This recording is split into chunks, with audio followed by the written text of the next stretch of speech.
présidentielle à 3 mois du premier tour. Est-ce que vous partagez cette critique, Pierre-Henri Dumont ? Écoutez, manifestement, il y a évidemment une crise sanitaire, on le voit au niveau du nombre de contaminations, et c'est également manifestement l'intérêt du président de la République de feuilletonner cette crise sanitaire, parce qu'on sait bien que les Françaises et les Français, les peuples en général, ne changent pas de gouvernant au milieu d'une crise. Ils changent de gouvernant à l'issue d'une crise, une fois que la crise est passée.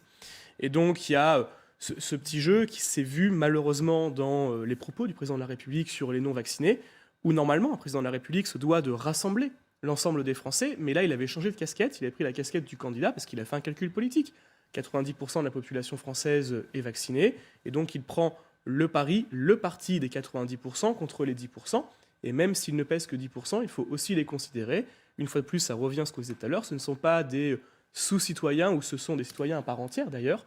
Il est absolument nécessaire de pouvoir leur parler, non pas de les stigmatiser, de les pointer du doigt, dans la mesure où, je le répète, la vaccination n'est pas obligatoire et donc ils n'enfreignent aucune loi en refusant de se vacciner, et donc ils sont citoyens à part entière. Et c'est ce double jeu entre qui parle le locuteur qui est Emmanuel Macron en tant que président de la République et quels sont les propos qu'il utilise. Et les propos qu'il utilise sont des propos de candidats à l'élection présidentielle qui cherchent à cliver. Et en réalité, ce qu'il fait, c'est qu'il est dans un populisme de centre, un populisme soft, de la même façon que les extrêmes, par exemple l'extrême droite pointe du doigt certaines catégories de la population, Emmanuel Macron pointe du doigt une catégorie de la population, qui est la population non vaccinée, cette fois-ci sur la question de la crise sanitaire. On a souvent entendu la droite vouloir taper du poing sur la table pour faire respecter les règles. Ces personnes qui refusent toujours de se faire vacciner, attention, pas celles qui ne sont pas vaccinées, il y a aussi beaucoup de gens qui ne sont pas vaccinés mais qui ne refusent pas de l'être. Oui, qui peuvent pas l'être. Est-ce qu'il n'est pas temps non plus de les contraindre un peu plus? C'est peut-être le sens de ce qu'a dit le président. Est-ce qu'il n'est pas temps de leur dire, si vous refusez, parce que vous n'y êtes pas obligé effectivement de vous faire vacciner, il va falloir en payer les conséquences pour que le reste de la société, c'est-à-dire je crois qu'il y a 90% aujourd'hui des Français, en tout cas pour les Français éligibles qui sont vaccinés, que les autres puissent vivre à peu près normalement, ou le plus normalement possible. Mais c'est tout le sens de l'hypocrisie de cette transformation du pass sanitaire en pass vaccinal que nous dénoncions à l'Assemblée nationale. C'est-à-dire que... Enfin, quand vous dites vous, il y a quand même un tiers des députés républicains qui ont voté pour. Non, mais c'est pas ça dont je vous parle. Je vous parle de l'hypocrisie de dire vous n'êtes pas dans l'obligation légale de vous vacciner, mais si vous ne vous vaccinez pas, vous allez en subir les conséquences. Nous, tous les députés des Républicains portaient des amendements, c'est des amendements... Vous savez bien que juridiquement, l'obligation vaccinale est extrêmement compliquée. Mais elle existe en France, l'obligation vaccinale. Pour les enfants, il y a une obligation vaccinale de 11 vaccins. C'était réaugmenté sous le quinquennat Macron. D'ailleurs, les députés des Républicains avaient tous voté en faveur de cette augmentation à 11 vaccins. Ça existe chez certains types de personnel, les personnels de santé, il y a une obligation vaccinale. Et donc, à partir de là... Vous êtes favorable à l'obligation vaccinale ? Je vous l'ai dit, vous avez dû mal m'écouter auparavant. Je vous ai dit que nous avions déposé des amendements de groupe qui ont été rejetés par le gouvernement, qui visaient à rendre obligatoire la vaccination pour les personnes très âgées et les 11 millions de Français qui ont des affections longue durée, qui sont les plus à même d'aller encombrer les services de réanimation et d'urgence dans les hôpitaux, et donc de ne pas faire peser sur les enfants qui ont a priori beaucoup moins de risques de finir en réanimation, même si certains ont des risques. Mais c'est pour ça qu'on compte les comorbidités également à l'intérieur de ces enfants, de se faire vacciner par exemple pour aller faire un tennis, pour aller faire du foot ou pour aller au restaurant. On considère qu'il vaut mieux vacciner ceux qui en ont réellement besoin, et la réalité c'est que la transformation du pass sanitaire en pass vaccinal ne permet pas d'aller chercher la personne par exemple de 90 ans, l'exemple de mon grand-oncle qui maintenant est malheureusement décédé depuis quelques mois, mais au début de la crise, il a attrapé le Covid, il sortait pas de chez lui, il n'avait pas besoin de passe parce qu'il n'a jamais été au restaurant, il n'allait plus au restaurant, il restait chez lui, il a été contaminé par des aidants, et cette personne-là ne sera jamais vaccinée parce qu'elle n'a pas besoin du pass sanitaire ou vaccinal pour aller au restaurant, parce qu'il ne va pas au restaurant, il va nulle part. Donc, alors, sur la question politique, j'aimerais que David Cormand puisse avoir la parole. Est-ce que vous considérez que le président instrumentalise cette crise pour rester au pouvoir ? Je l'ai dit déjà un peu tout à l'heure, mais il y a deux choses. Il est président de la République, c'est vrai. Donc en fait, c'est logique qu'il intervienne par rapport à la crise, et c'est l'avantage qu'ont tous les présidents de la République sortants. C'est comme ça. On pourrait le regretter, mais il ne va pas arrêter de présider la France. Donc ça, moi là-dessus, le sujet, c'est la façon... En fait, ce qui perturbe les choses, c'est que le fait qu'il soit candidat fait qu'il est, à mon avis, pas un bon président. Dans le sens où il fait de la façon de mettre en récit cette pandémie un argument électoral en sa faveur. C'est là qu'il y a un problème. Qu'il soit président et candidat, c'est déjà arrivé dans l'histoire. C'est comme ça. que ça perturbe, de mon point de vue, la manière dont il faudrait présider le pays, là, c'est un problème. Et c'est un problème parce que la promesse initiale d'Emmanuel Macron, il faut se rappeler, quand il est élu, on est déjà dans une France très divisée, à l'issue du quinquennat Hollande, et sa première promesse, qui était une promesse, je crois, d'ailleurs, à laquelle beaucoup de Françaises et de Français ont adhéré, c'était d'apaiser. C'est d'apaiser, de réconcilier, d'avoir une France où les choses étaient moins clivées, moins brutales, après les attentats, après tout ça. Et ça, sur cet aspect-là, son bilan est catastrophique. La France, aujourd'hui, elle n'a jamais été aussi divisée, clivée qu'elle ne l'est. Et plutôt que d'en tirer un enseignement, qu'est-ce qu'il fait ? Et ce n'est pas la première fois qu'il le fait. Le coup des petites phrases qui sert à dire, regardez, il y a le camp, en gros, des winners qui sont avec moi, et les autres, ce sont les irraisonnables. D'ailleurs, vous l'avez dit tout à l'heure, moi, je suis le camp de la raison. C'est un argument d'autorité. Je suis la raison, les autres sont des raisonnables. Et c'est pour ça qu'on les emmerde. Le fait qu'il utilise ce terme, il a un double sens. C'est embêter, et puis aussi, je vous emmerde, je vous méprise. C'est ça aussi le sens populaire de l'utilisation de ce terme. Et ça, je trouve que c'est très grave. C'est très grave parce que notre pays va mal. Il est en crise, contrairement à ce qu'est dit le bilan par ailleurs de ce gouvernement et du président de la République n'est pas bon. Et on a besoin plutôt de cohésion, d'explication, de tolérance, de bienveillance. Alors là, on a un président de la République qui semble incapable d'une quelconque bienveillance vis-à-vis de ceux qui ne le soutiennent pas. C'est ça qui est terrible avec la façon dont M. Macron a mené sa présidence, et c'est encore plus terrible la façon dont il mène ce moment de crise que nous traversons. C'est pas une histoire de ne pas être bienveillant envers ceux qui ne le soutiennent pas. Il y a 80... J'ai envie de les emmerder, c'est pas très bienveillant, vous en conviendrez. On parle des vaccinés et des non-vaccinés. Il y a j'ai bien compris de quoi on parle, madame.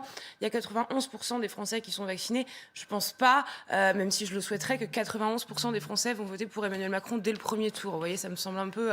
Donc, c'est pas de ça. C'est pas de ça dont il s'agit. Effectivement, on a commencé à déployer la vaccination il y a une grosse année. C'est monté en puissance. C'est une belle réussite. C'est une grande réussite française d'avoir réussi à la déployer comme ça, à faire ce aller vers, à aller chercher les personnes les plus isolées. Et aujourd'hui, pour autant... Ça n'a pas été le cas, madame. 40% des non-vaccinés aujourd'hui, c'est... Oui, mais non, mais à l'encontre. C'est un débat, je ne peux pas vous laisser dire des choses qui sont fausses. 40%, l'INSERM dit, 40% des... Donc, excusez-moi, sur les 91% des Français aujourd'hui sont vaccinés. La troisième dose, elle se déploie. L'ensemble de la communauté scientifique s'accorde à dire que le vaccin est la meilleure arme pour sortir de cette crise. Et donc, effectivement, on assume le pass vaccinal, on assume de dire qu'aujourd'hui, la charge de la contrainte, elle doit être portée par les Français non vaccinés. Pourquoi ? Parce que dans un premier temps, on a fait tout ce travail de pédagogie.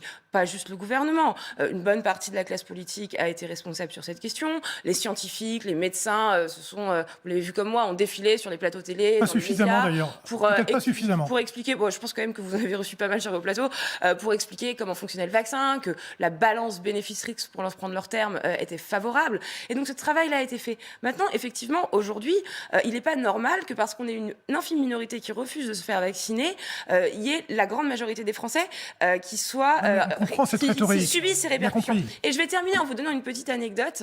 Hier, donc, je vais au travail, je discute avec mes collègues et je leur ai posé la question. Ils ne sont pas tous macronistes. Je leur ai demandé, mais est-ce que ça vous a choqué la phrase ou pas ? Et au fond, les réponses, ça a été... Au fond, il a raison et au fond, on est d'accord avec lui. Parce que vous êtes une bonne collègue, les gens vous aiment bien. Non, je ne pense pas que ce soit uniquement ça, quand ils ne sont pas d'accord. Mais donc, moi, ce que j'entends autour de moi, c'est que les gens ont bien compris ce qu'il voulait dire. C'est qu'en fait, la question qui est posée aussi, c'est quel est son objectif ? Vous n'étiez pas Sarkozy. Si son objectif... Si vous me permettez, si son objectif, c'est de convaincre les 5 millions de personnes qui ne sont pas aujourd'hui vaccinées dans notre pays. David Cormand l'a dit, cette étude de l'INSERM, elle est très éclairante. Vous avez 40% des non-vaccinés qui sont des gens qui n'ont pas accès au vaccin. C'est 2 millions de personnes sur les 5. Des personnes âgées, des personnes reculées, qui n'ont pas accès aux nouvelles technologies. Là-dessus, le gouvernement, plutôt que d'insulter une partie des Français, il devrait plutôt aller vers, déployer une politique d'aller vers ce qu'a fait l'Espagne. Avec quel résultat ? Si aujourd'hui, il y a encore des millions de personnes dans notre pays qui ne sont pas vaccinées parce qu'ils n'ont pas accès au vaccin, c'est un échec direct du gouvernement. L'Espagne et le Portugal n'ont pas eu besoin de déployer un pass vaccinal pour atteindre des taux de vaccination plus élevés. Ensuite, sur les non-vaccinés, vous en avez 20% qui hésitent. Pensez-vous que chez ces 20% qui hésitent, le fait de se faire insulter de la sorte par le président de la République, vous pensez que ça va contribuer à les convaincre ? Et enfin, sur les 40% qui sont en fait, une toute petite minorité de minorités qu'on peut considérer anti-vaccins pour des raisons différentes. Vous pensez véritablement que se faire insulter et en fait se faire braquer de cette manière-là par le président de la République, vous allez les convaincre? Au final, si l'objectif du président de la République, c'est de convaincre les 5 millions de personnes dans notre pays qui ne sont pas vaccinées, je pense que votre objectif ne sera pas atteint avec un tel mépris. Et d'ailleurs, ça a été dit, il n'en est pas à son premier fait d'armes. Quand Emmanuel Macron veut emmerder les Français, quand il parle d'un pognon de dingue, quand il dit qu'il faut traverser la rue pour trouver un emploi, et je ne vais pas faire la liste complète de ce quinquennat, en fait, c'est un quinquennat entier de mépris, de classe envers une grande partie de la population française. Et ce n'est pas le rôle d'un président de la République dont l'objectif doit être d'apaiser, de rassembler. Et finalement, il finit ce quinquennat comme il l'a commencé. Je peux répondre? Allez-y, c'est un débat. On est là pour ça. Je pense qu'on a affaire à une situation qui est effectivement complexe sur le plan sanitaire, qui est complexe sur le plan économique, parce qu'on doit continuer à faire tourner le pays, on doit préserver les emplois des Français. Et donc, je pense qu'il n'y a pas de... vous êtes un peu dans l'outrance, à mon avis, dans votre approche. Mais répondez à ma question, non, est-ce que ça va les convaincre? Ça n'a pas été un quinquennat. Ça n'a pas été un quinquennat du mépris, madame, quand on a mis 13 millions de personnes au chômage partiel et qu'on les a accompagnés, qu'on a accompagné les Français qu'on avait le plus besoin. Ça, c'était du mépris. Quand vous êtes des Gaulois réfractaires, enfin, je vais pas faire toute la liste. Quand on fait en sorte que le chômage soit au plus bas depuis 10 ans et que ça impacte directement positivement le pouvoir d'achat des gens, qu'on ait un taux d'emploi qui soit au plus haut depuis 50 ans. Que les inégalités soient au plus haut aussi depuis des années. Quand on lutte contre les violences faites aux femmes, par exemple. Ah oui, il est où le milliard d'euros? Il est où le milliard d'euros? La grande cause du quinquennat? Arrêtez de mordre à chaque fois que vous parlez. Non mais c'est vrai, vous abordez un nouveau sujet. Je vous demande pourquoi ne pas avoir mis 1 milliard d'euros sur la table contre les violences. 1 milliard d'euros. Je termine. C'est le quinquennat qui a le plus fait sur ces questions-là. On a fini l'année avec 122 féminicides. Ce qui a été fait sur le bracelet, mais je suis d'accord avec vous. C'est trop. C'est beaucoup trop. Et ce serait, mais en fait, ce serait trop. Madame, ce serait trop. On est d'accord. Et donc 60% de ces femmes avaient déjà... c'est un sujet, on fait le bilan du quinquennat. 60% de ces femmes. Ce que je voulais vous dire. Sur la question que vous posiez, est-ce que vous pensez que dire aux non-vaccinés, je suis là pour vous emmerder, c'est efficace pour les convaincre? C'est ça la question. Je pense qu'aujourd'hui, les personnes qui refusent d'aller se faire vacciner, on ne pourra de toute façon pas les convaincre. Le aller vers qui est mis en œuvre par le président de la République depuis le début de cette crise, par les médecins de ville, par les pharmaciens, par le tissu associatif. Regardons ce que fait la Croix-Rouge, par exemple. Ils font un travail absolument colossal. Ça fonctionne. Maintenant, effectivement, s'il y a encore une minorité qui refuse le vaccin, nous, on assume de leur faire porter la contrainte. On est extrêmement droit dans nos bottes. C'est pas le cas de tout le monde ici. Je comprends qu'on puisse ne pas être d'accord et on peut en débattre et je suis là aussi pour ça. Mais oui, c'est notre position à nous. Et je pense que l'immense majorité des Français, en fait, ils n'ont pas envie d'être embêtés au quotidien, dans leur quotidien, via de contraintes supplémentaires, parce qu'une partie des Français refuse de faire cette démarche-là. On n'est pas obligé d'être d'accord, on peut en débattre, mais nous, on est extrêmement clairs là-dessus. Je veux dire, ce qui embête les Français, que les Français c'est les 17 000 lits qui ont été fermés à l'hôpital depuis le début du quinquennat. C'est faux, ce les chiffre, 500 lits, les 500 lits en réanimation. Allez interroger tous les acteurs de santé qui manquent aujourd'hui cruellement de moyens et dont on paye aujourd'hui le prix. Je pense que c'est ça qui emmerde avant tout le Ségur de la santé, de santé. madame. Ça faisait combien de temps qu'on n'a pas investi dans l'hôpital comme nous avons investi dans l'hôpital? Aujourd'hui, on voit à quel point vous avez investi. 20 milliards. On voit à quel point. On voit à quel point les urgences. On voit à quel point les urgences se portent bien, y compris hors du temps de Covid. On voit les conditions de travail de tous les personnels de santé qui souffrent indépendamment de cette crise Covid. En fait, ça a été la goutte d'eau qui a fait déborder un vase qui était extrêmement plein aujourd'hui dans le secteur de la santé. Qu'il y ait des difficultés avec l'hôpital, je suis complètement d'accord avec vous. C'est pour ça qu'on a investi 20 milliards, notamment dans le cadre du Ségur. Et on continuera à le faire, j'espère, dans les prochaines années, si le président est candidat. Après avoir évoqué la crise sanitaire, Emmanuel Macron aussi et la campagne présidentielle, j'aimerais qu'on s'intéresse à la gauche en France aujourd'hui. Après des nouvelles déclarations hier de Christiane Taubira, elle avait annoncé vouloir envisager de se présenter à la présidentielle. Hier, elle a dit « Je réfléchis très, très, très sérieusement à être en capacité d'agir pour l'amélioration de la vie des Françaises et des Français. » Tout cela dans ce contexte-là, avec un sondage LCI, Le Figaro, réalisé par l'IFOP.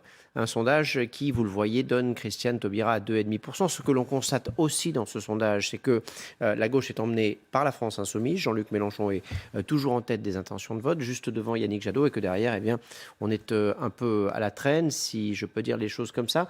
Qu'est-ce qui ne fonctionne pas, à gauche? Et je vous pose d'abord la question à tous les deux. Dans le message que vous envoyez aux Français, pourquoi n'arrivez-vous pas à convaincre? Je pense qu'il y a une fin de cycle politique qui s'est d'ailleurs exprimée par le vote et l'élection d'Emmanuel Macron il y a 5 ans, Et cette fin de cycle politique, en fait, elle a vu s'effondrer les deux grands partis politiques français, mais c'est vrai à l'extérieur de nos frontières aussi, la social-démocratie d'un côté, pour la gauche, et la droite, plus ou moins libérale, plus ou moins conservatrice, de l'autre, avec LR. Et donc, cette fin de cycle, au niveau de la droite, elle s'est régénérée, la droite, par son extrême, avec non seulement Marine Le Pen, mais on le voit aussi avec Éric Zemmour, et on voit là, au niveau des Républicains, qu'il y a une résurgence qui se fait, mais qui reste malgré tout assez faible On par a gagné rapport au toutes les score. élections locales. Oui, c'est très bien. Très bien. Non, mais c'est actuelles. Oui, enfin, c'était moins bien aux européennes. Là, on parle des présidentielles. Pardon, mais on a Donc, gagné voilà. toutes les élections Et européennes. au niveau de la gauche, je crois que le fin de cycle politique, sur le fond, est encore plus importante. Pourquoi ? Parce que je crois que ce qui était la matrice idéologique depuis 40 ans de la gauche de gouvernement est obsolète. Elle est obsolète sur le fond. Et moi, je crois que l'offre social-démocrate, non seulement elle a trahi lorsqu'elle était au pouvoir, ce qui a repousser un électorat vers d'autres horizons, voire vers l'abstention, majoritairement. Et puis, elle est, je l'ai dit, obsolète sur le fond. C'est-à-dire que les grands enjeux du XXIe siècle, que sont notamment la question écologique, et quand vous prenez la question écologique, elle réinterroge tous les sujets. Je la vous question entends sociale, très bien, etc. mais alors là, les candidats que nous avons cités, Jean-Luc Mélenchon, Oui. Anne Hidalgo, votre candidat Yannick Jadot, ne sont J'allais venir, mais pourtant, il n'arrive pas à pardonnez cette digression, mais il fallait inscrire les choses toujours dans une perspective historique. Et là, ce qui se passe, c'est qu'on est dans une espèce d'injonction à gauche où l'Eldorado, ce sera l'unité. Moi, je ne crois pas cela. Je crois que c'est la clarté qui rassemble et l'ambiguïté qui divise. Et dans cette affaire, dans ce moment de trouble politique, on voit bien, je l'ai dit, le bilan d'Emmanuel Macron, même s'il est très haut à ce stade encore dans les sondages parce qu'il est en fonction, a plutôt déçu. Il y a une perte de repères. Donc moi, je plaide pour que cette élection présidentielle soit aussi l'opportunité de remettre de la clarté dans les propositions politiques. Et nous, c'est ce qu'on essaie de faire. Donc aujourd'hui, on n'est pas très haut, j'espérerais qu'on le serait plus. Mais je suis assez confiant sur le fait qu'il va y avoir une attente pour cette présidentielle de rebattre les cartes du jeu. Je ne crois pas qu'on puisse imaginer que ce sera la redite du match de 2017. Mais comment expliquer que ce chef de l'État, que vous critiquez fortement, ait encore un socle de gauche très important dans sa base électorale ? Ouais, ça a été un peu dit, mais je crois que c'est le terme même de gauche qui a été un peu galvaudé. Quand on se considère de gauche et qu'on a un président de la République qui est censé incarner la gauche, je pense à François Hollande, et qu'il propose la déchéance de nationalité, qui fait les pires crédits d'impôt les plus injustes aux grandes entreprises et qu'il fait une loi travail qui tend à diminuer le droit des travailleurs. Bon, je ne vais pas faire la liste complète et le bilan du quinquennat Hollande ici, mais on en paye encore aujourd'hui les pots cassés. Et face à ça, on voit, et c'est l'analyse que j'ai, la raison pour laquelle systématiquement aujourd'hui Jean-Luc Mélenchon est en tête dans tous les sondages, en tête à gauche, dans tous les sondages depuis le début de cette campagne présidentielle, parce qu'il a été clair, parce que son programme il est clair, qu'il est sur la table. Aujourd'hui, on est à moins de 100 jours de cette élection présidentielle. Quel est le programme de Christiane Taubira ? Quel est le programme d'Anne Hidalgo ? Aujourd'hui, seul Jean-Luc Mélenchon a mis un programme, c'est 694 propositions. On est d'accord ou on n'est pas d'accord. J'imagine que La République En Marche, les Républicains vont nous opposer. Voilà, augmenter le SMIC à 1 400 € net, ils seront peut-être pas très contents. Remettre l'impôt de solidarité sur la fortune, on sera en désaccord. Mais c'est le cœur du débat politique, de la démocratie. Et je pense que c'est cette clarté et, à notre sens, nous, cette rupture qui permettra de convaincre, réunir le plus largement possible. Et puis, on va faire campagne. Ce soir, moi, je suis en meeting à Lyon. On a un grand meeting à Nantes avec des nouveaux outils technologiques la semaine prochaine. Certains des points du programme et puis vous donnez vos dates de meeting. Vous faites bien de le faire. Vous êtes aussi là pour ça. Franz-Olivier Gisbert était avec nous ce matin. C'est un journaliste, observateur de la vie politique. Lui, il disait le problème de la gauche aujourd'hui, et c'est aussi une partie du problème de la droite, c'est qu'elle s'est radicalisée, trop radicalisée, et qu'elle ne correspond plus aux attentes des Français. On a perdu en pragmatisme, disait-il. Je ne sais pas ce que ça veut dire radicaliser, moi. Parce que ça veut dire, par je ailleurs, vous répète ce qu'il a dit. Voilà, je voulais savoir ce que vous en pensez. Et puis, si on prenons certaines des mesures qu'on propose, le rétablissement de l'impôt de solidarité sur la fortune, l'augmentation du SMIC à 1 400 € net, la 6e République, un investissement massif dans les énergies renouvelables. Je vous prends juste que quelques exemples. Si vous les prenez une à une, ces mesures, elles sont plutôt majoritaires dans la population française. Elles sont pas considérées comme radicales. Donc le défi qui est le nôtre, c'est de traduire ce soutien majoritaire en un vote électoral. Et ça, je vous l'accorde, c'est notre plus grand défi. Et c'est ce à quoi on doit s'atteler pour les 100 jours prochains. Ça veut dire que toutes celles et tous ceux qui partagent ces opinions, aujourd'hui, il faut qu'ils aillent voter. Ça, c'est le premier défi.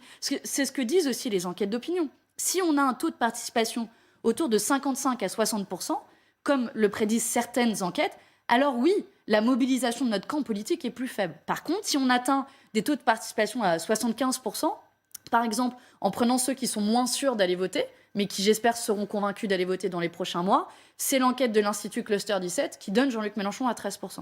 Donc on voit que la variable de changement... Dont les calculs sont faits un peu différemment des autres instituts de sondage. Alors, et pour l'expliquer, c'est soit vous demandez aux gens, vous êtes sûrs d'aller voter 10 sur 10, et vous prenez que cela, soit vous prenez ceux qui sont sûrs d'aller voter 7 sur 10, 8 sur 10 et 9 sur 10. Et ceux qui sont moins sûrs d'aller voter, sociologiquement, ce sont plutôt des catégories populaires, plus éloignées du vote. Et notre défi, c'est d'aller les chercher et d'aller les convaincre. C'est à ça que sert une campagne David politique. Campan et puis Henri Dumont, vous avez envie de réagir sur la gauche en difficulté. David Campan. Non, mais ce que dit Manon Aubry, Faut-il vraiment s'en réjouir? Ce que dit Manon Aubry est extrêmement juste. C'est parce que ça fait des années où les politiques, y compris de gauche, alors de droite, c'est moins grave. Parce que quand on a une politique de droite, en fait, on est pour accompagner le monde tel qu'il est, en gros.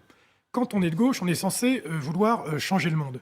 Et beaucoup de responsables de gauche au pouvoir, et c'était le cas sous Hollande, mais c'était le cas aussi avant, ont expliqué au fond qu'on ne pouvait pas vraiment changer, que le pouvoir de l'argent était trop important, que le pouvoir de la mondialisation était trop important. Donc toutes les catégories qui ont intérêt à ce que le modèle change se sont dit, puisqu'ils ne peuvent rien faire pour nous, puisqu'ils ne peuvent rien changer, autant arrêter de voter. Donc il y a un enjeu de remobilisation de la part de ceux qui pensent que le monde tel qu'il va ne va pas bien, ceux qui pensent qu'il ne faut pas seulement adapter la France au monde tel qu'il va. D'ailleurs, c'était l'une des feuilles de route d'Emmanuel Macron. Il le disait textuellement. Lui, son travail, c'est d'adapter la France au monde tel qu'il est en train de dériver. Moi, je ne crois pas que c'est ça qu'il faut le faire. Il faut que la France soit prescriptrice d'un changement de modèle en s'appuyant notamment sur l'Union européenne. Et ça, je crois que le projet écologiste permet ça. Et donc, on le fait avec à la fois une très grande détermination, une très grande humilité, mais aussi une très grande ambition. Alors, on attend la conférence de presse commune d'Ursula von der Leyen et Emmanuel Macron. Merci à tous pour ce débat. Merci à suivre, Claire Fournier, quel est le programme ?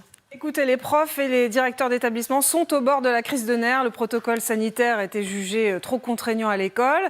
Il a été allégé, mais ça ne suffit pas. 2 syndicats appellent à la grève. Ce sera pour le 13 janvier. Ils veulent une école sécurisée sous Omicron. On en reparle évidemment dans LCI Midi. À tout à l'heure, Claire. Nous, ça va très bien. On n'est pas du tout au bord de la crise. C'est le week-end. Très bon week-end à tous. On vous retrouve lundi. Et bonne année. À lundi.